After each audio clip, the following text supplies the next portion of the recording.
네, 여러분 반갑습니다. 자, 29번째 주제인데요. 드디어 근현대사에 들어왔습니다. 첫 번째 주제는요, 흥선대원군 집권 시기와 개항이라는 큰 두 가지 주제를 중심으로 살펴보도록 할 겁니다. 자, 일단 편한 이야기부터 시작을 하고 이 내용이 무엇인지, 또 근현대사는 무엇인지 이런 것들을 중심으로 한번 보도록 하겠습니다. 29번째 테마는요, 선비와 사무라이 이렇게 이름을 붙여봤습니다. 두 인물의 그 이상적인 모습이라고도 이야기를 하는 선비라는 이상적인 어떤 모습, 사무라이라는 이런 모습. 근데 사무라이는 우리나라 쪽은 아닌 것 같아요. 일본 쪽인 것 같은데 한번 보자. 자, 이 두 사람은요, 여러분이 앞서 봤었던 사람입니다. 앞에 있는 사람은 누군지는 알겠죠? 바로 퇴계 이황입니다. 그리고 오른쪽에 있는 사람은 기대승이라는 사람이에요. 자, 요 두 사람은 앞서 여러분들이 살펴봤었어요. 퇴계 이황의 그 성리학 사상, 이 사상에 대해서 기대승이 반박해서 논쟁이 있었다라고 봤었고, 이를 우리가 사단칠정 논쟁이다라고 이야기를 했었어요. 자, 근데 나이를 보세요. 1501년생, 1527년생, 무려 26살 차이예요. 당대 학자였던 이황에게 반박을 했던 사람이 정말 어린 후배였었던 거죠. 아들뻘이잖아요. 예, 당시 기준은 아들뻘도 넘어요. 그래, 굉장히 어린 후배가 자신의 사상에 대해서 반기를 든 거예요. 반박을 한 거예요. 이황이 뭐라 그랬을까? 일단 기대승 얘기부터 한번 볼게요. 하신 말씀을 반복해서 궁구해보고자 끝내 부합하지 않는 곳이 있음을 깨달았습니다. 무슨 말이에요? 선생님 말이 틀린 것 같습니다. 부합하지가 않은 것 같은데 이거 어떻게 설명해 주시겠습니까? 이황이 이 얘기를 듣고서 대답을 합니다. 그대 논박을 듣고 나서 더욱 잘못됐음을 알았습니다. 그래서 다음과 같이 고쳐보았습니다. 어린 후배가 자신의 사상을 반박을 했지만 이황은 이야기를 했습니다. 잘 듣고 생각해 보니까 그대 말이 맞다. 내가 틀렸다. 그래서 좀 고쳤습니다. 이렇게 이야기를 하고 있습니다. 이황은 다시 얘기합니다. 견문이 좁은 제가 박식한 그대에게 도움을 받은 것이 많습니다. 고개를 숙입니다.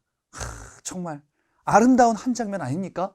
예. 당대의 대학자이자 훨씬 나이가 많은 이황, 이분께서 후배가 반박하는데 결국 잘못된 것을 인정을 한 거예요. 이게 사단칠정 논쟁에서 나오는 이들의 태도이거든요. 우리의 모습을 보니까 이렇게 거침없이 반박도 하고, 그리고 이 반박에 대해서 수용도 하고 하는 이런 학문적인 비판이라는, 토론과 비판이라는 게 상당히 건전하게 뿌리를 받고 있었구나. 선비의 문화였었던 거예요. 학자들의 문화가 이런 거지요. 학자들은요, 나이가 많고 적고 이게 사실 중요한 건 아니잖아요. 정말 내가 알고 있는 신념이나 그 이론에 부합을 하는지 안 하는지 여부를 따져봐야 될 거 아니에요. 그치? 자, 우리나라에 이런 모습이 있어서 그랬는지요. 전쟁에서 우리는 이렇게 강렬하게 저항을 합니다. 지금 이 장면은요, 이따가 볼 1871년에 벌어진, 미국이 침파해 벌어진 신미양요라는 전투입니다. 미군이 쳐들어왔습니다. 우리가 맹렬히 싸웠는데요. 사실 결론부터 말씀드리자면 너무 무기 체계가 딸려요. 도저히 이길 수가 없는 이런 전투였었다. 우리 측은 전멸하고 미군은 거의 그냥 몇 명 다치는 정도, 요 정도로 그냥 끝나요. 이건 뭐 전쟁이라기보다는 그냥 게임이 안 되는 이런 전투였었어요. 자, 근데 당시 여기 전쟁에 참전했었던 미국인 병사가 남긴 증언이 있어요. 뭐라고 했나 보자. 적군은 패배가 당연한데도 단 한 명의 탈영분도 없다. 칼과 창이 부러진 자는 돌을 던지거나 흙을 뿌려서 막 저항을 한대. 처참하고 구슬픈 전투는 처음이다. 도저히 이길 수가 없는데도 끝까지 저항을 한다라는 걸 볼 수 있어요. 어찌 보면은 조금 약간 삐딱하게 보면은 정말 어리석다라고도 볼 수 있지만 끝끝내 저항을 하는구나. 그래. 우리의 어찌 보면은 그 민족의 DNA 같은 게 이런 거지 않을까라는 생각을 해보게 돼요. 나보다 어린 사람이 반박해도 그래 환영이다. 하지만 나보다 강자가 쳐들어온다. 그랬을 때도 끝끝내 저항을 한다라는 이런 저항 정신이라는 게 우리 민족의 DNA에 강하게 박혀 있다라는 것을 확인해 볼 수도 있겠습니다. 옆나라의 모습을 한번 볼게요. 자, 지금 이 포스터는요, 2차 세계대전이라는 전쟁 중에 일본에서 병사들 지원해라 라는 것을 독려하는 포스터이기도 합니다. 일본군인데요, 밑에 보니까 미국이랑 영국 적군이었구나. 짓밟자, 우리가 승리하자. 결국 어떻게 되었나? 일본은 결국 2차 세계대전에서 미국에게 원자탄을 2방 빵빵 맞고 결국 무조건 항복을 선언합니다. 그 내용이 뒤에 일제강점기에 있을 거거든요. 자, 근데 여기서는 그 얘기를 하려는 게 아니라 이들의 성향이 어떤지를 한번 소개해 드리려고 하는 거예요. 자, 이렇게 일본이 맹렬하게 저항을 하다가 원자탄을 맞고 항복을 했어요. 그리고 항복 조인식을 갖게 되거든요. 이 장면이에요. 항복 조인식인데요. 미국, 일본이거든요. 자, 미국의 대표가 일본인들을 만나고 일본 땅에 어찌됐건 간에 가야 되는데 두려웠던 거야. 얼마나 또 저항을 할까, 애들이. 근데 이 항복을 하고 그리고 일본을 당분간 미군정이 통치를 할 건데 그 증언이 있습니다. 항복 조인식 이후에 이제 증언인데요. 자, 극동사령관 더글라스 맥아더가 남긴 글입니다. 그들은 믿을 수 없을 만큼 온화하고 신사적이었다. 진짜 크게 저항할 줄 알았는데 아닌 거예요. 너무 온화했었던 거예요. 왜? 너무 큰 강자다라고 느꼈었던 거죠. 참교육을 당했었던 거예요. 그렇군요. 우리와 일본의 이런 민족성이 좀 다르구나. 일본 같은 경우는 무사정신이 좀 강해요. 그래서 강한 힘을 맞닥뜨렸을 때는 우리가 꿇어야 된다라는 이런 사무라이 정신이 좀 강했나 보다. 우리는 선비 정신, 비판이 가능하다 라는 게 가능하구나. 그래서 우리 같은 경우는 강자에게 강하고 약자에게 약한 측면이 좀 상대적으로 있지 않을까. 그 다음에 일본 같은 경우는요, 좀 반대 성향이 좀 있지 않을까. 이게 선비와 사무라이의 차이다. 그래서 그랬는지 근현대사 시작 부분에 우리와 일본의 경로가 달라요. 굉장히 강력해 보였었던 서양을 맞이하는 태도가 시작 부분이 좀 다를 겁니다. 우리와 일본은 다른 길을 가게 될 겁니다. 자, 이와 관련한 내용들, 자, 지금부터 시작해 보도록 하겠습니다. 자, 시작을 하려고 하는데, 일단, 근현대사라는 이 시기로 접어들었다라고 이야기를 제가 하면서 여기까지 왔어요. 근현대사가 뭐냐 이거죠. 근현대사가 무엇인지를 좀 정의를 해보고 간단하게나마 이야기를 시작하려고 합니다. 근현대사, 이 근자라는 게 가깝다라는 뜻이거든요. 근거리 할 때 근이에요. 현대사, 지금이죠. 지금과 요 근처, 여기와 가까운 시기라는 뜻이에요. 지금과 가까운 시기, 그래. 그럼 시기적으로 뭐 지금 좀 멀지 않은 시기구나. 그래, 이렇게 알겠는데 너무 좀 이렇게 막연하잖아요. 지금과 가깝다라는 게 기준이 뭐냐 이거죠. 좀 더 구체적으로 정의를 해볼게요. 지금과 유사한 모습이 나오는 시기다라고 볼 수가 있겠어요. 그러면 지금과 유사하다라는 게 도대체 뭡니까? 지금 기준으로 봤을 때는 너무너무 당연한 두 가지가 있습니다. 첫 번째, 여러분 정치 권력의 주인이 누구인가요? 나라를 통치하는 주인은 누구인가요? 국민이죠. 그렇죠? 옛날엔 아니었어. 주인은 누구야? 왕이에요. 이게 바뀐 패러다임의 그 철학이 민주주의예요. 민주주의라는 개념이 서구권에서 이제 근대 민주주의라는 게 꽃피우게 될 거예요. 이것이 우리에게도 영향을 주면서 우리도 이런 국가를 만들어야 되지 않겠니? 라는 운동들이 나오기 시작할 거예요. 그래, 지금 기준은 너무나 당연하지만 왕조사회 기준으로는 어찌 나라의 주인이 백성이야. 왕이지. 백성들을 위한 정치를 한다 손 치더라도 주인이 백성은 아니다. 하지만 지금은 국가의 주인은 국민인 거죠. 그죠?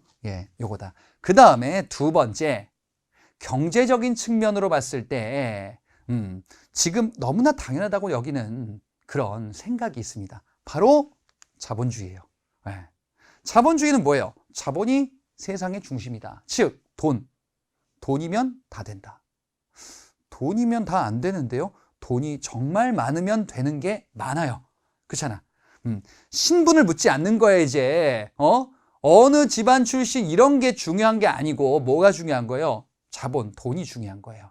그렇기 때문에 신분이라는 개념이 상대적으로 굉장히 중요하지 않게 되는 평등사회의 기반이 되는 거예요. 예, 이런 자본주의를 서구권에서 만들게 되고 이것이 확산되는데 이들이 아시아보다는 먼저 산업혁명을 통해서 자본주의를 확대시켰기 때문에 이들이 이제 공장에서 물건을 만들어서 팔아먹고 원료를 마음대로 빼앗을 수 있는 이런 약탈을 위한 침략적인 자본주의가 출현하게 되고 아시아에게 영향을 주기 시작하는 거예요. 우리는 여기에서 어떻게 대항할 것인지 이 두 가지 큰 흐름을 우리가 맞이하는 시기, 그 시작을 근현대사의 시작이다라고 이야기를 하는 겁니다. 자, 이 시기 구체적으로 한번 보죠. 처음 시작에 뭐라고 되어 있냐? 흥선대원군의 개혁정치다라고 되어 있어요. 흥선대원군? 자, 우리가 지금 본격적인 근현대사 얘기를 하기 바로 전 시기가 뭐냐? 세도정치예요. 세도정치는 순조, 헌종, 철종이라는 3대 60여 년간 소수 가문들이 권력을 독점하는 이런 뭔가 좀 잘못된 정치 행태, 이것을 우리가 세도정치다라고 이야기를 했었죠. 그럼 왕은 뭐 하고 있었습니까? 왕은요, 이러고 있었어요. 허수아비야. 허수아비 왕. 왕은 권력이 없었어요. 왕은 그냥 이름뿐인 존재였었다라는 거죠. 자, 이 세도정치 시기 때 마지막 왕이 철종이라는 왕이고요. 이 철종은 결국 후사를 남기지 못하고 죽어요. 그러면 다음 왕은 누가 해야 돼? 그래서 이제 찾은 거예요. 잊혀진 왕족을 찾자. 찾아냈어. 이전부터 조금 주목받았었던 사람인데, 바로 흥선대원군 이하응이라는 사람이에요. 근데 당시에 세도 가문 중에서 풍량조씨, 조대비라는 사람이 있었거든요. 이쪽 집안들이 이제 자신들의 권력을 이어가고 싶었던 거예요. 근데 이 사람을 왕으로 앉히면은 뭔가 좀 자기를 위한 정치하면 어떡하지? 우리 권력 뺏기면 어떡하지라고 가문들이 생각을 한 거예요. 흥선대원군이 뭐라고 하냐? 저는 정치에 관심이 별로 없다. 내 아들이 있다. 아들이 미성년자예요. 우리 아들을 왕위에 앉히고 수렴청정을 하시라. 그러면 풍량조씨 자신들의 권력을 유지할 수 있겠죠. 그래서 이 사람의 아들이 고종으로 즉위를 해요. 그러면 흥선대원군은 좀 뭔가 특이한 케이스예요. 아들이 왕인데 아버지야. 근데 아버지는 왕이 아니에요. 조선 왕조 이래 유일무이한 사례예요. 이거는 살아있는 왕의 아버지로서 원래는 권력을 행사하는 게 아니라 수렴청정으로서 외척이 해야 되는데 이 사람이 아들이 왕이 된 다음에 과감하게 개혁을 하면서 이제 권력을 본격적으로 행사하기 시작하는 거예요. 뒤통수를 맞은 거죠, 외척들이.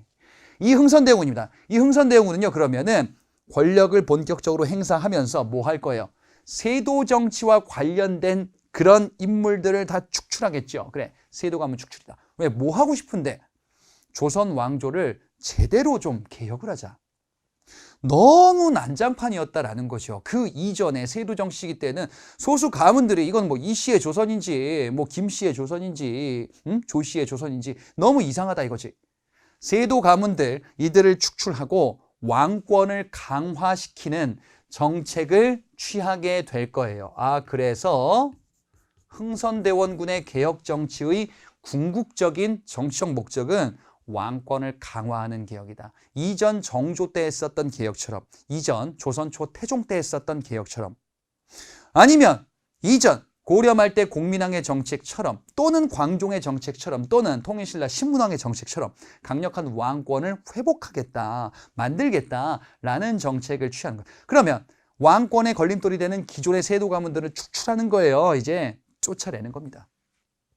세도 정치 시기 때 권력 행사의 중심이 됐었던 정치기구 바로 비변사예요. 자, 흥선대원군 요번 이렇게 생겼고요. 비변사를 축소하고 폐지하는 이런 정책을 취하게 됩니다. 이게 이제 세도 정치 시기 때 있었던 권력의 중심이었었고 조선 후기에 정치 권력의 중심이기도 했었죠. 이 비변사가 세도 가문들의 정치 독점의 온상이 돼버린 거예요. 그래서 없애자. 그러면 비변사를 폐지했어요. 그럼 비변사가 하던 일을 다른 조직에서 해야 되겠죠. 그게 바로 뭐냐? 의정부입니다. 원래 조선이란 국가는 의정부와 육조 중심의 행정체제, 요것을 중심으로 운영이 되다가 비변사라는 이런 임시기구가 상설기구화되고, 그리고 이제 최고 권력기구가 됐잖아요. 원래대로 되돌리자. 의정부를 부활시키는 거예요. 의정부의 기능을 회복시키는 거예요. 그 다음에 이 비변사, 여러분들 뭐였어요 이게? 비변사라는 기구는 국방 문제를 다루는 회의 기구였었다가 정치 기능, 요것도 같이 했었던 거죠. 정치 기능과 군사 기능을 분리시키는 거예요. 삼군부란 기구는 조선 초기에 잠깐 있다 사라진 기구인데, 요 조직 개편을 통해서 왕권을 이제 강화시키겠다. 세도 가문들이 비변사에서 쿵짝쿵짝하던 거 이런 거 다 없애겠다라고 한 겁니다. 조선 사회를 그래서 새롭게 개편하겠다. 정치도 새롭게 개편하겠다. 그러면 새롭게 개편한 통치체제를 기록으로 남겨야겠죠. 법전 편찬입니다. 흥선대원군 때 대전회통이라는 법전, 육전조례, 이런 법전들을 남겨서 이제 왕권을 뒷받침하는 법전으로 활용하겠다라는 거예요. 자, 대전회통은요, 다만 요거랑 조심하셔야 돼요. 대전통편이라고 있었어요. 요거는 정조 시기 때의 법전입니다. 자, 이름이 좀 비슷하지요. 흥선대원군은요, 6회를 좋아하셨대요, 그렇게. 그러면 안 헷갈리겠다. 그죠? 흥선대원군 때 왕권 강화 정책이 이렇게 이어지고 있습니다. 왕권을 강화하기 위해서 꺼낸 회심의 카드가 있습니다. 바로 수백 년간 폐허로 방치됐었던 경복궁입니다. 자, 경복궁은요, 조선의 으뜸이 되는 궁이에요. 그것을 정궁이다 또는 법궁이다라고도 이야기를 하는데, 이 경복궁이 임진왜란 때 소실됐었어요. 소실된 이 경복궁, 오랫동안 방치되어 있었던 겁니다. 그래서 여기서 막 호랑이도 나오고 막 이러는 거예요. 짐승들 서식하고, 와, 이 조선 왕조의 상징적인 가장 으뜸이 되는 궁이 이렇게 폐허로 방치되고 있다? 야, 왕권을 강화시키는데 요거는 상징적으로 복원을 좀 해야겠다. 그래서 경복궁을 중건한다. 복구하는 거예요. 왕실의 권위를 회복하겠다. 결국 왕권을 강화시키겠다라는 이런 목적이죠. 상징적인 정책이에요. 자, 그래. 의도는 좋은데 문제가 뭐냐? 돈이 많이 들죠. 경복궁 중건 사업. 지금도 경복궁은 복원을 계속하고 있어요. 아직 완전히 복원된 게 아니에요. 규모도 그렇고 당시에 세도 정치 이후기 때문에 국가 재정이 지금 좀 상황이 안 좋단 말이지. 그래서 돈이 문제란 말이에요. 공사비 마련을 위한 자금이 문제였어요. 그래서 고민하다가 방법을 생각해낸 게 이런 겁니다. 당백전이라는 화폐를 발행합니다. 당백전, 일당백의 화폐, 기존 상평통보에 100배 가치가 있는 화폐를 발행하는 거예요. 지금으로 친다면 5만 원짜리 지폐가 아니라 500만 원짜리 지폐를 발행하는 거예요. 이러면 정부 입장에서는 화폐를 널리 화폐 발행을 통해서 그 정도 돈이 500만 원 만드는데 그 정도 돈이 드는 건 아니니까 이걸로 재정을 충당할 수 있겠다라고 생각할 수 있는데 치명적인 문제가 있어요. 아니 그러면 정부가 돈 없을 때 다 돈 만들면 되지 이렇게 생각할 수 있잖아요. 그렇게 하지 않는 이유가 이런 식으로 화폐를 발행하면 물가가 폭등해요. 정부가 돈을 막 찍어내. 그럼 돈이 많아지겠죠. 시장에 돈이 많아지겠죠. 돈이 막 많아지는데 그 돈으로 살 수 있는 물건들도 같이 많아지는 게 아니거든요. 그러면 똑같은 물품을 구매하려면 더 많은 돈을 내야 돼요. 즉 편의점의 삼각김밥이 1,000원, 1,500원이 아니고 1,500만 원 막 이렇게 되는 거예요. 경제가 막 혼란해지는 거야. 물가도 막 실시간으로 뛰는 거야. 이런 거를 인플레이션이다라고도 이야기하고 너무 심한 인플레이션을 초인플레이션이다라고도 이야기를 해요. 참고로만 알아두세요. 물가가 급등해 버리는 거야. 당백전으로. 그러면 서민 경제가 망가지는 거예요. 조선 후기에 서민들의 경제, 민간의 경제가 막 발전했는데 여기서 막 망가지는 거야. 이건 뭐야? 잘못된 정책인 거예요. 그럼 백성들이 싫어하겠죠. 기부금을 걷어요. 원납전. 이건 강제 기부금이에요. 그러니까 백성들에게 세금을 수탈하는 거예요. 아니 그러면 왕권을 강화시킨다고 백성들의 고혈을 빼먹는다. 좋은 정책이 아니었던 것이요. 그렇죠? 경복궁 중건 사업은 그래서 흥선대원군의 큰 실수가 된 거예요. 자, 흥선대원군의 정책, 왕권을 강화하고 싶습니다. 왕권을 강화하고 싶은데 세도 가문들을 쫓아냈어요. 근데 당시 기득권층 양반들 있죠. 이 기득권 양반들의 권력을 약화시키기 위해서 나름대로 뭔가 고민합니다. 자, 서원이 있습니다. 서원은 앞서도 본 것처럼 원래는 학교예요. 사립학교예요. 사립학교로서 기존 선대의 유학자들을 기리고 강의도 하고 교육도 하고 그지? 그러면서 이제 제사도 지내는 이런 공간인데 이게 자신들의 기반을 유지하는 이런 거점으로 악용이 되기도 하는 거예요. 기득권층이. 그래서 흥선대원군은 기득권층의 권력을 약화시키고 왕권을 강화시키기 위해서 그 거점인 서원을 전국적으로 없애는 조치를 단행하게 됩니다. 전국의 서원 수십 개만 남기고 모두 폐지하게 됩니다. 그리고 만동묘라는 것도 폐지하게 되는데요. 자, 만동묘는요. 중국의 명나라 황실을 제사 지내는 사당이에요. 명나라 황실을 제사 지내? 명나라는 이미 멸망했어요. 조선 후기에 중국의 국가는 여진족이 세웠던 청나라죠. 우리는 명나라 잊지 않을 거야. 우리는 의리를 지킬 거야. 이 명분을 지켜낼 거야. 라는 흐름이 있었죠. 그 상징적인 거점이 만동묘예요. 만동묘를 계속 유지한다라는 것은 국가 재정이 소요되죠. 또 한편으로는 양반들이 자신의 정신적인 그 거점으로 삼는 거야. 지방의 거점인 서원과 정신적인 거점 만동묘 이런 것들을 폐지한다라는 것은 왕권을 강화하고 국가 재정을 확충하는 수단이 되는 겁니다. 백성들을 수탈하기도 했었던 이런 거점이었었던 거예요. 양반들이 반발하겠죠. 양반들의 반발에 대해서 흥선대원군이 얘기합니다.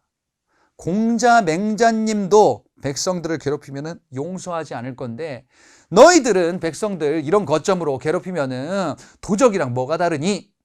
해서 강력하게 밀어붙입니다. 그러면 잘 생각해 보세요. 좀 아까 봤었던 경복궁 중건 사업은 흥선대원군의 실수였거든요. 잘못된 방향 정책이었어요. 근데 이 서원을 철폐하고 만동묘를 없앤다라는 거는 당시 백성들의 생활 측면에서는 좋은 정책이었었던 거죠. 예, 이런 차이점은 있습니다. 자, 그런데 결과적으로 누가 흥선대원군을 가장 싫어하게 될 거냐? 양반들이에요. 당시 기득권층. 그지? 백성들은 좋아하는 것도 있고 싫어하는 것도 있고. 근데 양반의 입장에서는 흥선대원군은 이런저런 측면에서 우리의 그 기반을 막 흔들고 있어요. 흥선대원군은 잘못됐다. 이 정책은 이렇게 하면 안 된다라는 비판이 있겠죠. 대표적인 인물이 최익현이라는 인물입니다. 흥선대원군의 하야를 요구해요. 하야는 물러나라는 뜻이거든요. 자, 근데 좀 이상하죠. 아니, 신하가 이렇게 물러나라고 요구를 해도 되나? 흥선대원군은 왕이 아니에요. 맞다. 왕은 누구야? 아들이죠. 흥선대원군이 정치 권력을 행사하는 이유 중에 배경 중에 하나가 아들이 성인이 아직 안 됐다예요. 근데 아들이 성인이 됐어요. 아들인 고종이 성인이 됐어요. 그러니까 흥선대원군 물러나세요. 아들에게 권력을 넘기세요. 이제 끝났습니다라고 할 수 있죠. 그렇지? 흥선대원군의 정책을 좋아하지 않는 기득권층 입장에서는 이걸 갖고 계속 물고 늘어지겠죠. 그래서 결국에는 이후에 하야하게 될 겁니다. 이게 지금 여기까지 본 게 흥선대원군의 국내 정치예요. 국내 개혁 정치는 어떤 방향을 목표로 하고 있었냐? 왕권을 강화하는 게 기본적인 방향이에요. 그래서 세두 정치 때 무너졌었던 조선 왕실을 회복하겠다. 그리고 백성들을 위한 정책을 하겠다라는 겁니다. 백성들을 위한 정책을 하겠다라는 거에 하나만 덧붙여 볼게요. 삼정의 개혁인데요. 삼정의 문란을 개혁하겠다라는 겁니다. 백성들의 삶이 너무너무 안 좋았었다. 여러분 앞서 뭐 봤었냐? 수탈이 너무 심했었다라고 봤었죠. 그것을 삼정의 문란이다라고 이야기를 했었습니다. 그래서 삼정의 문란을 개혁하자라는 정책을 취하게 되는데 삼정의 문란이다라고 하면 세 가지가 있었습니다. 전정의 문란, 군정의 문란, 환곡의 문란, 요 세 가지예요. 세금 제도의 문란이었었죠. 전정의 문란은 토지세의 문란이에요. 토지세를 함부로 막 잘못된 걸 걷는 거예요. 그래서 개혁을 하자. 어떻게? 토지를 제대로 조사하자. 예, 이런 걸 양전사업이다라고 이야기를 해요. 토지를 측량하고 조사하는 겁니다. 그래서 세금을 걷지 않아도 되는 토지인지 아니면 잘못된 관행이 있었는지를 조사하는 거예요. 예, 이런 내용이 바로 이런 겁니다. 그 다음에 두 번째, 군정의 문란. 군정의 문란은 군포, 군대 가는 남자들을 대상으로 군포를 거뒀는데 이 군포를 다른 사람 거를 막 전가하고 허위로 막 이제 부과시키는, 죽은 사람 것도 부과시키고 이렇게 하는 경우들이 많이 있었죠. 그래서 호포제를 시행하게 됩니다. 여러분 앞서 영조 때 균역법이라는 게 있었어요. 균역법이라는 거는 군포징수에 문제점이 있어서 이제 어떻게 하기로 했었냐? 절반으로 깎아준 거거든요. 두 필에서 한 필로 감해준 거거든요. 근데 그렇게 해도 문제가 심각해지는 거야. 예. 그래서 어떡하냐? 그러면 백성들의 부담을 줄여주기 위해서 양반도 군포를 내자. 양반도 군포를 내면 국가 재정이 어렵다고 백성들한테 2배, 3배 걷고 남의 거 전가하고 어린아이 거 죽은 사람 거 걷고 이런 거 안 할 거 아니냐라는 거예요. 호별로 걷는 겁니다. 양반이던 상민이던 집집마다 그냥 거두는 거예요. 양반은 군포를 내지 않았었던 것이요. 양반은 군포가 면제였었는데 호포제 같은 경우는 양반도 군포를 납부하도록 하는 겁니다. 그래서 신분의 구별이 없는 거죠. 누구도 내는 거예요, 이제? 양반도 내는 거예요. 양반도 낸다. 그래, 백성들의 고통을 분담하자라는 거거든. 이 호포제는 양반이 좋아할까요? 그럴 리가. 일반 백성들은 좋아할까요? 좋아하죠. 그치? 극명하게 갈리네. 흥선대원군의 개혁 정치는 기득권층이 안 좋아해요. 백성들은 좋아해요. 다만 유일한 문제가 경복궁 중건 사업이었던 거죠. 자, 그 다음에 환곡의 문란. 환곡의 문란은 백성들에게 곡식을 빌려주는 거죠. 곡식을 빌려주는데 거기에 이자도 있고요. 그리고 백성들 빌려주는데 안 빌려도 되는데 강압적으로 빌려주기도 하고 거기에 모래가 섞여 있기도 하고요. 그 다음에 중간에 횡령하기도 하고, 예, 이러한 문란, 이걸 우리가 환곡의 문란이다라고 하죠. 그래, 그럼 어떡하냐? 하지 말자. 사창제로 개혁을 합니다. 이건 뭐냐? 국가가 하는 것보다 자치적으로 민간에서 하도록 요거를 넘겨버리자. 공무원들이 너무 횡령하니까 민간에서 자치적으로 운영하도록 이렇게 바꾸자. 이게 사창제 개혁이에요.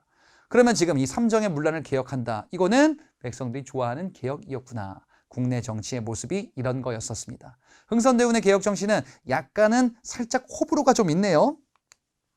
두 번째, 흥선대원군 당시에 대외 관계를 보도록 할게요. 자, 이제 본격적으로 우리 역사에서 서양이라는 등장인물이 추가가 되는 겁니다. 서양 세력들이 아시아 지역을 슬금슬금 넘보기 시작을 했었어요. 요 이전부터. 조선 후기 시기부터 서양 세력이 아시아 지역을 슬금슬금 침입해 오기 시작을 했었거든요. 이미. 왜? 처음 시작 부분에 제가 말씀드렸었어요. 근현대사라는 게 자본주의가 먼저 발달한 지역이 서양이었는데, 그럼 자본주의가 뭡니까? 산업혁명이라는 것이 중요한 사건이 되는데요. 기존에 제품, 물건을 만들 때 사람의 손으로 만들다가 이제 기계라는 게 발명이 되는 거예요. 생산력이 획기적으로 올라가는 거예요. 와, 정말 많은 물건들을 만들 수 있어서 신분이 평민임에도 불구하고 돈을 벌 수 있는 거예요. 돈이 곧 권력이 되는 거예요. 그런데 돈이 곧 권력인데 더 많은 지역의 물건을 팔아먹고 싶어요. 그래서 시장을 개척하는 거예요. 그런데 얘네들 보니까 힘이 약한 것 같아. 그냥 싸게 사왔으면 좋겠어요, 원료를. 또는 그냥 뺏었으면 좋겠어요. 자본주의에서 이익을 독점하고 싶은 거예요. 그래서 침략하는 거예요. 침략하면서 얘기하는 겁니다. 뭐라고? 우리랑 거래하자. 군함을 끌고 와서 위협하는 거예요. 우리랑 거래하자. 너네 국가에서 우리 물건 팔고 싶어. 너네 국가에서 원료를 좀 사갔으면 좋겠어. 속내는 이 지역을 나의 호구 지역으로 만들고 싶은 거예요. 식민지 쟁탈전이다라고 이야기를 해요. 자, 이런 서양 세력이 우리나라에게 교류하자, 장사하자, 너네 지역에 물건 팔아먹고 싶어, 통상을 요구하기 시작하는 게 흥선대원군 때 본격화됩니다. 그래서 배경이다라고 한다면 서양 세력들이 군함을 끌고 오는데요. 이런 것을 이양선이다라고 합니다. 모양이 이질적인 배예요. 예, 위협을 하는 거지, 그지? 우리와 교류하자라는 거예요. 그럼 조선사회 입장에서는 상당히 좀 불안하겠죠. 서양에 대한 반감도 조금씩 생기기도 하고, 이들에 대해서 어떻게 대처를 해야 될까? 서양이 힘이 세다고 하는데 우리는 이에 대해서 어떻게 대처를 해야 되느냐라는 고민이 등장하는 시점 흥선대원군 시기다. 어떻게 하는지를 볼게요. 이 흥선대원군 시기 때 우리에게 위협이 됐었던 국가가 하나 있습니다. 바로 러시아예요. 러시아가 지금 지도를 보면은 연해주라는 지역을 차지하고 있거든요. 우리 국경 지역 한번 보자면 여기 북한 쪽인데요. 자, 이쪽이 중국이고요. 이쪽이 러시아예요. 이렇게 되어 있죠. 요 러시아가 차지한 영토가 연해주라는 지역인데요. 이 연해주를 차지한 시점이 흥선대원군이 나오기 조금 바로 전쯤이에요. 어떻게 차지했냐? 중국과 서양이, 영국이 전쟁하는데 이거 아편전쟁이라고 그래요. 여기에서 이제 1차와 2차에 걸쳐서 서양이 중국을 침략하는데 2차 아편전쟁의 결과 러시아가 여기에서 뭔가 중재를 해가지고 이쪽 영토를 자신들의 영토로 확보를 해요.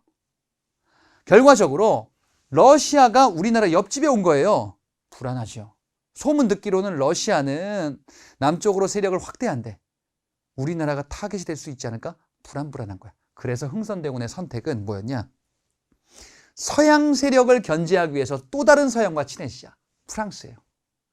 프랑스라는 서양과 뭔가 좀 교류를 하면은 러시아를 견제할 수 있지 않을까라고 생각했는데 프랑스와 접촉할 수 있는 방법이 없어요. 하나 있어. 국내에 프랑스 선교사, 천주교 신부들이 있는 거예요.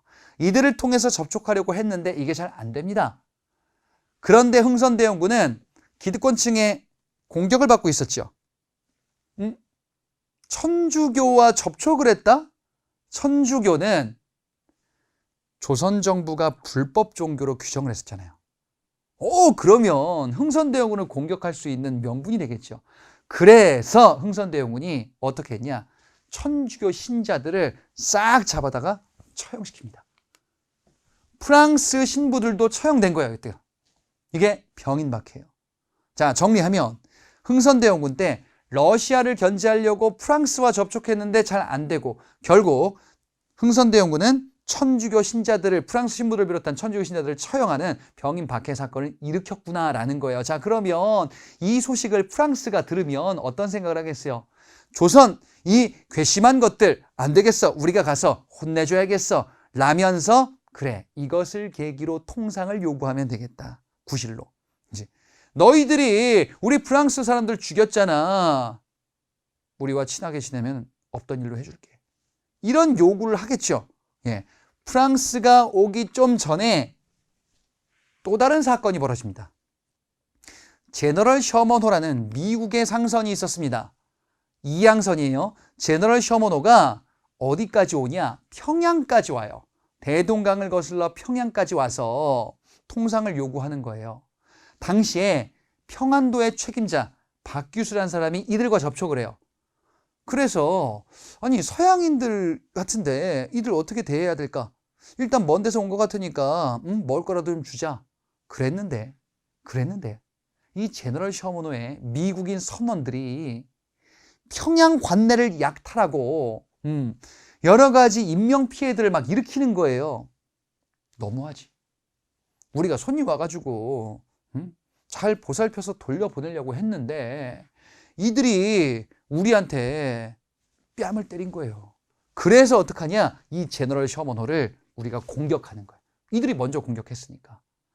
결국에는 제너럴 셔먼호를 불태우고 침몰시키는 데 성공합니다. 자, 이 소식을 들었던 미국, 뭐야? 조선, 이 괘씸한 것들 우리가 가서 혼내줘야겠어 라고 하면서 한편으로는 그래, 이것을 구실로 통상을 해야겠다.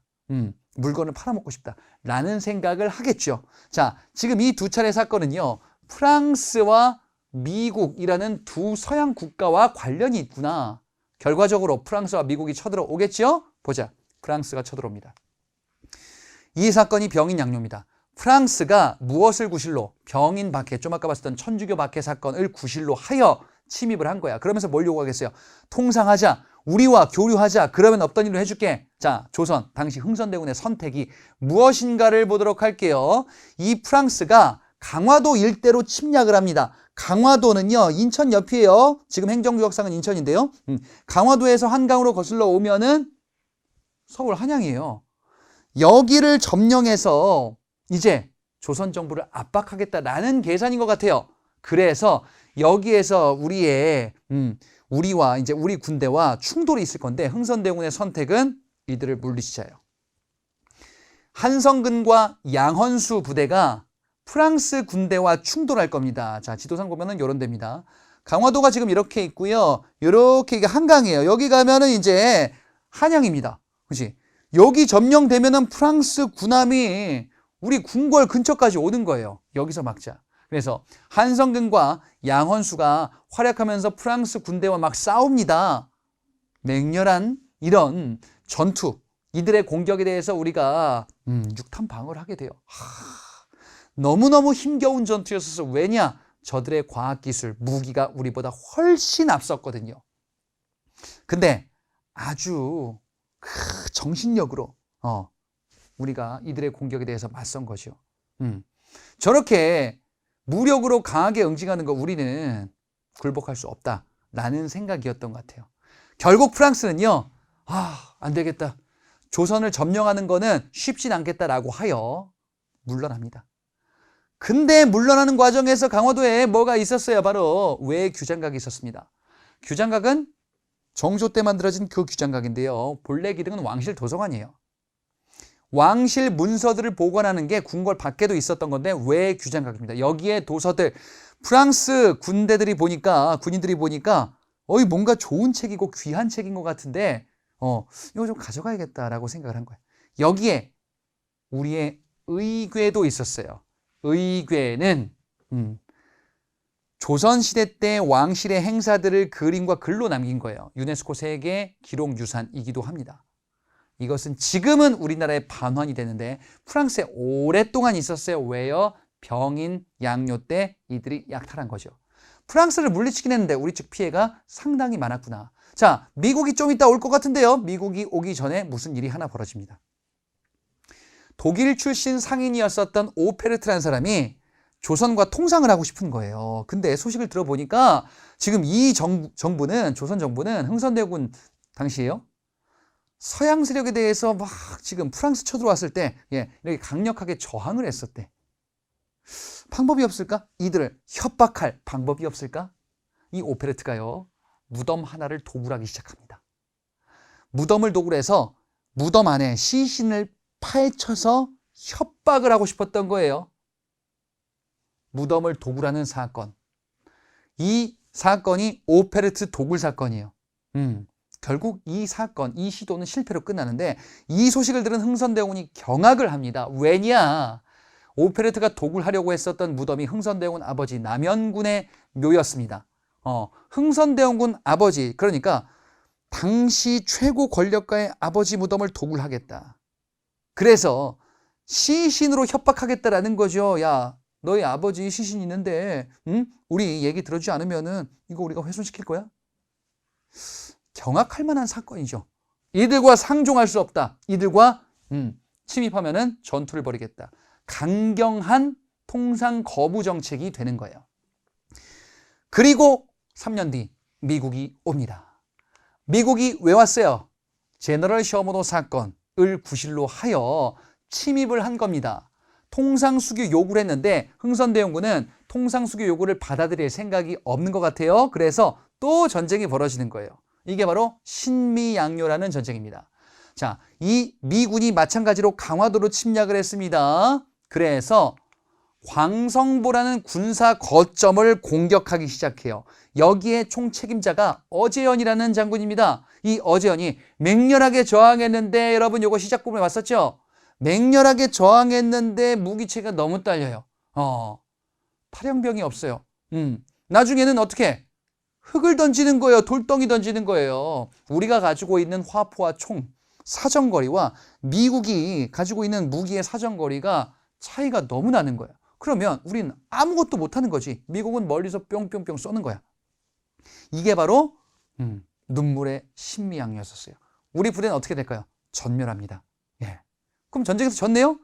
미국이 조선 정부에게 얘기를 해요. 뭐라고? 통상하자. 그럼 우리 군대 물릴게. 흥선대원군은 거부해요. 미국이 깜짝 놀란 거야. 아니, 이렇게 전멸했는데 저항을 한다고? 아이 거참, 우리 시간도 없는데. 그냥 갑니다. 신미양요는 우리 측의 대패였는데 병인양요도 비슷했어요. 이들이 어찌됐건 갔어요. 물리친 건 맞아요. 자, 미국이 퇴각하면서 어제연 장군. 자, 어제연은 전사합니다. 여기 책임자였었던. 장군을 상징하는 깃발이 있어요. 수작이라는 깃발이에요. 이거를 전리품으로 가져갔겠죠. 예. 미국의 박물관에 전시돼 있다가 우리 측에 이후에 반환이 되긴 합니다. 하지만 우리는 큰 피해를 겪었죠. 흥선대원군은 정책을 바꿀까요? 안 바꿉니다. 오히려 더 강화시켜요. 뭐라고? 자, 요거 이제 수작이고요. 그리고 척화비라는 비석을 건립합니다. 척화비는요, 화친을 배척한다라는 겁니다. 예.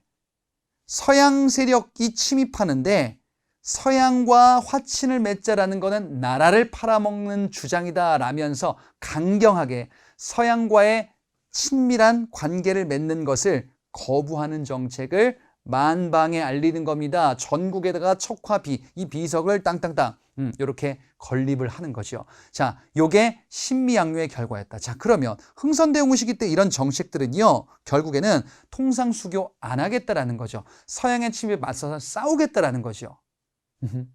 우리는 이렇게 강렬하게 저항했구나. 우리 한국사 민족성에 저항 정신이 굉장히 강해요. 그랬구나. 그럼 과연 이게 좋은 걸까? 옆 나라 일본은 다른 길을 갑니다. 다음 주제로 넘어가 볼게요. 일본 얘기가 나오기 시작해요. 이제 자, 일본이라는 주체가 한국사의 중요한 이런 주체로 등장을 합니다. 왜냐? 일본은 우리와 다른 길을 간 거예요. 일본은 미국의 공격을 받았었거든요. 아시아 일대가 서양의 침략의 각축장이 되어가는 시기예요. 근데 일본은 딱 보니까 미국을 처음 봤을 때 너무 세. 우리는 어떻게 했어요? 흙을 뿌리면서 저항을 했죠. 근데 일본은 저항하다가 안 되겠습니다. 도저히 안 되겠는 거예요. 그래서 이들을 배우자. 강자에게 굽히는 게 맞다라고 본 거예요. 저들의 문물을 전부 다 받아들이자라는 이런 정책. 그래서 일본은 이때부터 생각을 해. 서양이 굉장히 세구나. 그러면 우리 일본은 어떻게 해야 돼? 아시아를 넘어서 우리가 아시아의 그냥 서양인이 돼야겠다.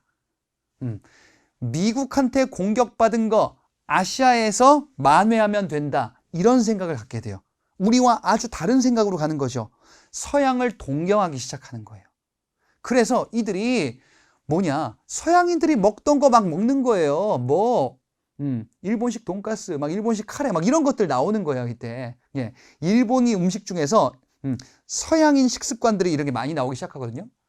일본은 원래 불교 전통이 강해가지고 고기를 먹지 않아요. 생선은 먹는데. 근데 서양인들 보니까 고기를 먹는 거야. 아, 그래. 문명인이면 우리도 고기를 먹어야겠다라고 하는데 이 고기의 향이 일본인들이 처음 접하니까 이게 적응이 안 되는 거예요. 그러니까 이제 고기 아닌 것처럼 덮는 이런 것들을 개발하고 이제 발전시키기도 한다. 아무튼요. 일본이라는 국가는 서양처럼 강해져야겠다. 서양처럼 침략해야겠다. 서양을 빨리 배워야겠다. 요 노선으로 간 거예요. 우리랑 다른 길을 같이. 그런 일본이 이제 우리 쪽으로 접근하기 시작합니다. 자, 이 접근하기 시작할 때는 흥선대원군이 물러나고 고종이 이제 친이 정치하는 친정시대로 접어든 시점이에요. 강경한 통상수교 거부 정책을 주도했었던 흥선대원군 이후에 아들인 고종이 정치를 하는 시기인데, 근데 이 시기 때는요 좀 다른 정책을 하고 싶었나 봐요. 아니, 언제까지 서양과 싸워야 돼? 서양을 좀 배우는 것도 좋지 않을까? 라는 생각을 당시 그 정도 좀 가지고 있었던 것 같고, 아버지와 다른 노선을 가고 싶은 거예요. 그 다음에 서양과 싸우는 게 꼭 좋은 것만은 아닙니다라는 주장을 하는 이런 통상개화론자들이 등장하기 시작합니다. 통상을 받아들이자, 우리는 문호를 열고 서양을 배우자라는 주장이에요. 대표적인 인물이 박규수라는 사람이 있습니다. 이 박규수? 어디서 본 것 같기도 하고. 앞에 제너럴 쇼모노 사건 때 평안도 책임자가 박규수였었어요. 그리고 이 박규수는 할아버지가 있습니다. 당연히 있겠죠. 자, 누구냐? 박지원이에요. 할아버지 박지원의 사상에 영향을 받았어요. 자, 박지원은 무슨 주장을 했었냐면요. 술의 사용이 중요하다. 실학자 박지원, 중상학파죠. 중상학파 박지원, 술의 사용이 중요하다. 근데 왜? 청나라에서 그렇게 많이 쓰고 있는 것이, 그래, 우리는 청나라의 문물을 받아들여야 된다. 오랑캐라도 받아들여야 된다. 이것이 확대되는 거예요. 뭐? 서양의 문물을 받아들여야 된다. 라는 주장. 박규수 그리고 오경석, 이런 사람들에게 영향을 주는 겁니다. 결론은 뭐예요? 서양의 문물을 받아들이는 게 좋지 않을까요? 근데 서양의 문물을 어디서 어떻게 받아들여야 되는지 모르겠어요. 이때쯤에 일본이 등장하는 거예요. 우리가 서양물을 좀 먹었어. 조선아, 우리와 교류할래? 일본 내에서는요, 본심은 뭐냐면은 서양에게 당한 거, 아시아에서 만회하자. 아시아를 정벌하자. 일본이 이런 침략적인 생각을 갖고 있을 때 가장 먼저 타겟이 되는 국가는 어딜까요? 우리입니다. 왜? 제일 가깝잖아. 정한론이라는 거는 한반도를 정벌하자라는 주장이에요. 그러니까 일본은 침략을 하고 싶은 게 본심이에요. 그런데 아직 당장 그 정도 군사력은 안 되다 보니까 이제 뭘 하는 거냐? 일단 통상수교 거래를 하자. 서양처럼. 우리가 장사할 수 있게 해줘. 이것도 해줘, 저것도 해줘, 나라도 줘. 이렇게 하려고 하는 것이. 통상수교를 위해서 일본이 뭔가의 사건을 일으키게 되는데요. 일본의 군함 운요호라는 군함이 강화도 쪽에서 어슬렁댑니다. 조선 수군이 포격을 해요. 그때 일본이 얘기합니다. 뭐라고? 니들이 대포 쏴가지고 우리가 너무 깜짝 놀랐잖아. 잘못하다가 우리 군사적으로 충돌하면은 서로 안 좋을 것 같은데 우리 그냥 화해하고 조약을 맺자. 우리가 원하는 조약은 서로 장사하고 통상하는 거야. 상업 거래하는 게 우리가 원하는 거야. 서로 화친을 맺자. 자, 이 사건이 운요호 사건이고요. 일본이 조선 수군의 포격을 유도한 거예요. 어슬렁대면서. 조선의 입장에서는 일본이 얘기하는 게, 아니, 우리가 공격을 했대. 공격을 한 건 맞아요. 근데 우리는 수비하는 목적이었었죠. 근데 일본의 요구는 보니까 평화롭게 마무리하재. 그러면서 조약을 맺재요.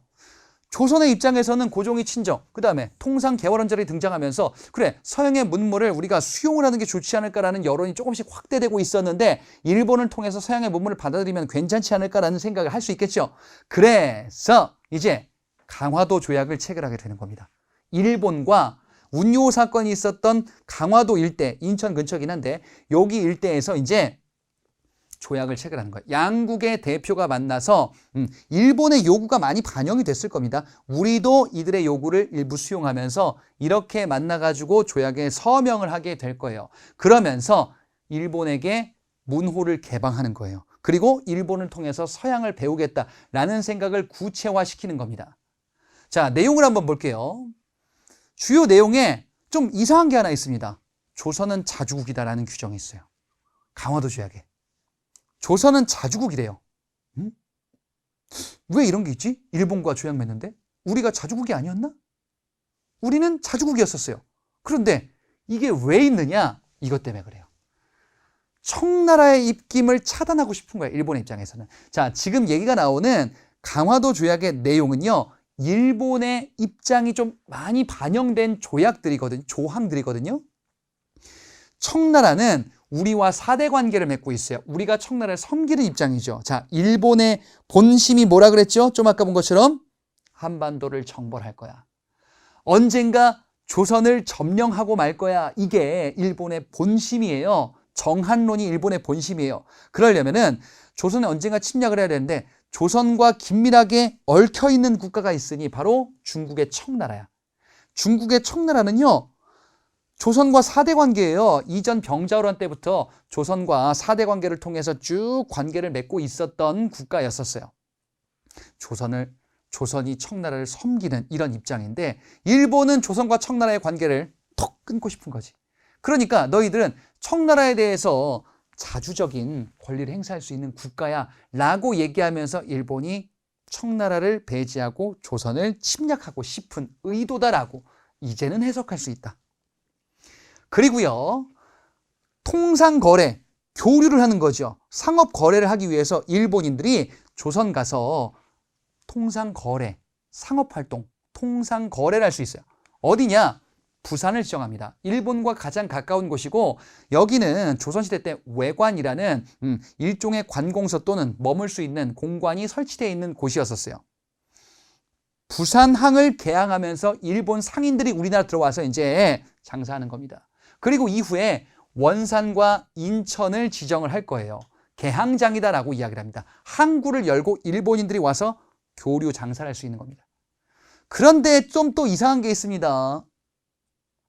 일본인들에게 이 두 가지를 허용해요. 해안 측량권과 치외 법권을 허용합니다.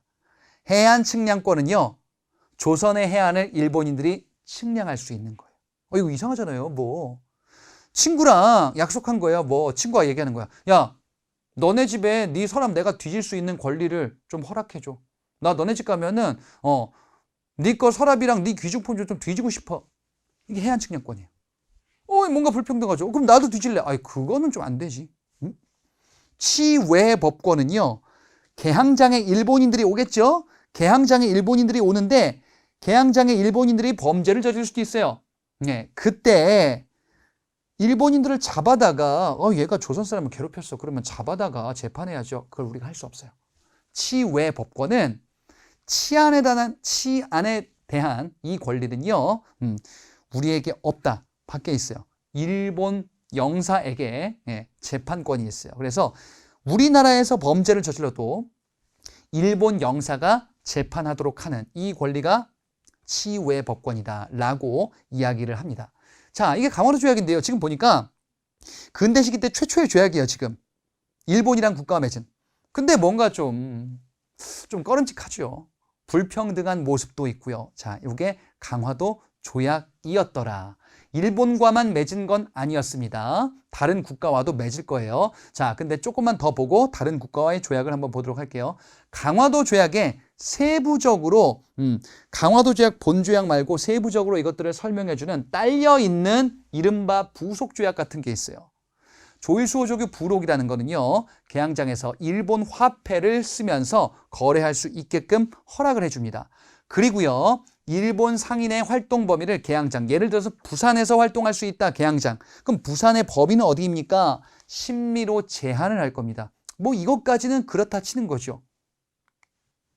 조일 무역규칙이라는 것도 강화도 조약에 딸려 있는 거예요. 자, 이건 뭐냐면요, 일본과 거래하는데 일본인들이 우리나라 와서 뭘 사갈 거냐면요, 주로 이제 쌀을 많이 사갈 건데 쌀 수출에 제한을 둘 수 있느냐? 없습니다. 일본인들이 쌀을 많이 사가면은 국내에 쌀이 부족해질 수도 있잖아요. 쌀 부족 문제에 대해서 우리가 제재할 수 있는 수단이 없습니다. 그리고 관세도 부여할 수 없어요. 일본인들이 우리나라에서 물건을 파는데 그 물품에 대해서 세금을 매길 수 있는 권리 또한 없더라. 그래서 무제한, 무관세, 이런 것을 통해서 일본인들이 우리나라에서 거래하는 데 있어서 많은 제약 같은 게 존재하지 않는구나. 그랬다가 요게 이후에 좀 시간이 좀 지나서 개정이 됩니다. 관세를 설정하고요, 방공령이라는 걸 규정할 겁니다. 방공령은 무제한 유출을 바꾼 거예요. 수출 제한 조치를 할 수 있는 거예요. 우리나라에 쌀이 부족하면은 곡식 유출을 방지할 수 있는 명령을 발표할 수 있어요. 요것을 합의를 한 거예요. 이걸 방공령이다라고 이야기를 하고요. 관세도 없었다가 부과하는 방향으로 바뀌게 되는 거죠. 예, 요렇게 뭔가 조금은 공정한 느낌으로 이후에 바뀌긴 하는데 처음에는 그렇지 않았다라는 겁니다. 그 다음에 여기 최혜국 대우라는 거는 조금 이따가 설명해 드릴 거예요. 조미수호 통상조약이라는 조약에서 처음 나오거든요. 최혜국 대우라는 게. 자, 요게 뭔지를 한번 보자. 일단 제목에 보니까 미국과 조약을 체결하나 봐요. 한번 보자. 배경인즉슨 강화도 조약으로 거슬러 올라가 볼게요. 강화도 조약이 체결이 되고요. 체결된 다음에 우리 측 대표가 일본에 파견이 돼요. 이렇게 파견되는 사신단을 수신사라고 하고 요거 다음 시간에 조금 자세히 볼 거거든요. 수신사로 갔었던 사람 중에 김홍집이라는 사람이 있었습니다. 자, 이 김홍집이요. 일본에서 청나라 사람과 접촉을 해요. 청나라 관리와 접촉을 합니다. 이 청나라 사람이 썼던 책이 하나 있어요. 그게 바로 조선 책략이라는 중요한 책입니다. 청나라 사람이 요거는 책략, 계책이거든요. 너희 조선인들에게 내가 좋은 어드바이스를 해줄게. 이게 조선 책략이에요. 그럼 우리에게 무슨 어드바이스를 합니까? 조선 너희들아 잘 들어봐. 너희들이 지금 서양 국가와 친밀하게 지내고 싶잖아. 그러면 뭘 조심해야 되는지, 누구와 친하게 지내고 누구와 친하게 지내면 안 되는지를 알려줄게. 이게 조선 책략이에요. 여기서 뭐라고 하냐? 너희 조선은 말이야. 조선 책략의 내용이에요. 러시아를 조심해야 돼. 러시아, 너희들 소문 언젠가 한 번쯤은 들었을 수도 있어. 러시아는 남쪽으로 세력을 확대하고 싶어. 얘들은 자꾸 남쪽으로 영토를 넓히는 이런 외교 정책을 취하고 있거든. 너희 조선한테도 위협이 될 수도 있어. 러시아를 견제해야 돼. 러시아는 나빠. 그 다음에 너희 조선 말이야. 서양 중에서 이 국가와 친하게 지내야 돼. 바로 미국입니다. 너희 조선은 말이야. 미국과 친하게 지내야 돼. 관계를 맺어야 돼. 러시아를 막기 위해서는 미국과 친하게 지내고 미국과 친구를 맺어야 돼. 라고 조언하는 게 조선 책략이에요. 이 글을 김홍집이 가져온 거예요. 그래서 주변 사람들한테 보는 거예요. 배포라는 거예요. 유포라는 거예요. 이걸 읽어본 사람들이 맞아. 러시아와 우리가 러시아를 견제해야 돼. 미국과 친교를 맺는 게 좋은 방안인 것 같아. 라는 여론이 확대되기도 하는 거예요. 물론 반발도 많이 있었어요. 자, 결론적으로는 미국과 조약을 체결하는 단계로 넘어가게 될 거거든요. 자, 그러면 여기서 궁금증이 하나 있죠. 청나라 사람은 우리에게 왜 이런 조언을 한 거예요? 청나라의 본심을 한번 볼게요. 자, 일본의 본심은 아까 뭐였었냐면은 언젠가 조선을 차지하고 말 거야. 청나라는 뭐냐? 조선 잃을 수 없어. 내가 조선을 식민 지배하고 말 거야. 이게 청나라의 본심이에요. 조선과 청나라의 관계는 4대 관계죠. 4대 관계라고 해서 청나라가 우리를 지배하는 게 아니에요. 다만 위아래 관계예요. 위아래 관계를 바탕으로 조선을 지배하고 싶은 거예요. 서양 세력들이 아시아 지역을 식민지 삼는 것처럼 청나라도 우리를 지배하고 싶은 거예요. 근데 서양 세력들이 막 밀려 들어오고 있죠. 그래서 청이 얘기하는 겁니다. 서양 세력들아 잘 들어. 조선은 내 거야. 응?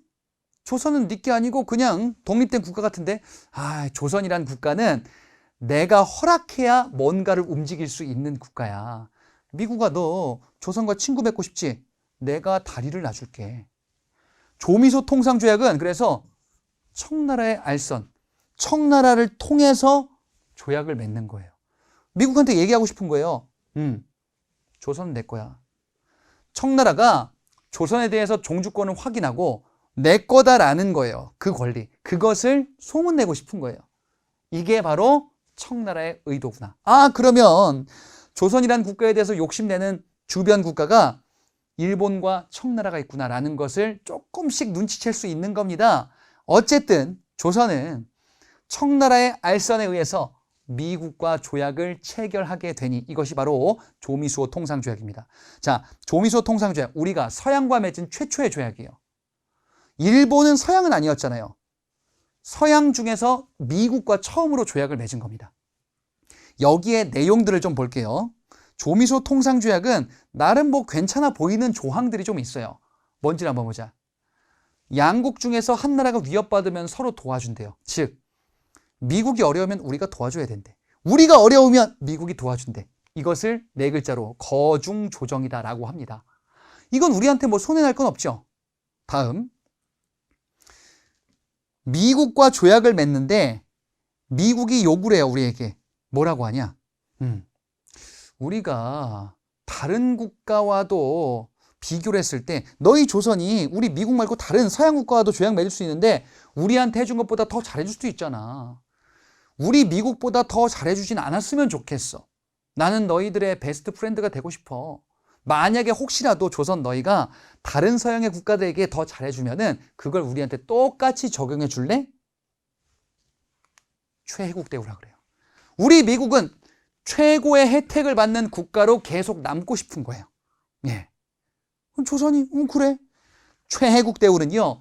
미국과도 하고 그 다음에 앞서 잠깐 넘어갔었던 일본과 조일 무역규칙이 개정됐다라고도 봤었거든요. 거기에도 들어가 있어요. 그러니까 미국과의 조약에서 최혜국 대우가 처음 들어가고 일본뿐 아니라 다른 국가와도 계속 이걸 맺게 될 겁니다.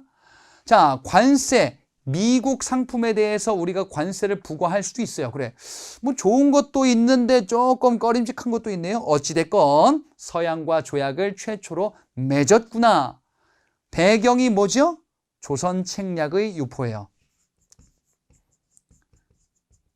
황준센이라는 사람, 청나라 사람이 썼던 앞서 그 글인데요. 조선 책략이 유포돼서 요것을 수신사 김홍집이 유포했다 그랬죠. 그래서 미국과의 수교를 맺을 거냐 말 거냐 결국 맺게 된다. 그 맺은 내용이 이거다라는 거예요. 그래, 최초의 근대적 조약입니다. 누구와? 서양과 맺은. 그치? 근데 최혜국 대우 보니까 조금 꺼림직하죠. 이것도 불평등한 느낌이 좀 있긴 하구나. 뭐 어찌됐건 서양과 친구를 맺은 것 자체가 중요하다라고 한번 보자 이거죠. 자, 결과적으로 이제 미국과 우리가 친교를 맺게 되고 나중에 이제 미국의 사절단을 파견하기도 할 겁니다. 보빙사라는 사절단을 파견하기도 할 건데 요거는 다음 단에서 소개가 될 겁니다. 미국만 맺었을까요? 다른 국가와도 친구를 맺기 시작합니다. 그 중에 대표적인 프랑스라는 국가가 있어요. 이 프랑스는 앞서 병인양면 때 써왔는데요. 프랑스와도 친구가 됩니다, 우리가. 프랑스와 가장 부딪히는 것 중에 하나가 종교 문제야, 천주교. 조선 정부는 천주교에 대해서 불법 종교다라고 규정을 했었잖아요. 그런데 프랑스 어떻게 할 거냐 이거지. 천주교 대표적인 국가예요. 결국 조선도 천주교 포교를 이후에 허용하게 됩니다. 프랑스와 조약을 통해서. 이렇게 조선이라는 국가가 흥선대원군 시기와는 완전히 다른 모습으로 이제 조금씩 바뀌어 나가기 시작하는 거예요. 그래서 서양의 문물을 조금씩 접해 나가기 시작을 하겠죠. 자, 이렇게 이론 내용들을 일단은 마무리할 수가 있겠습니다. 조금 내용이 길었는데요. 흥선대원군 시기 때의 모습과 고종의 친정의 모습의 시기 완전히 좀 다른 모습으로 바뀌고 있구나. 그러면 우리는 좀 예상해 볼 수 있지 않을까요? 뭔가에 좀 혼란도 있겠구나. 그거는 다음 단원에 나오게 될 겁니다. 이론 강의는 여기까지 하고요. 문제풀이에서 이 내용을 확인해 보도록 하겠습니다.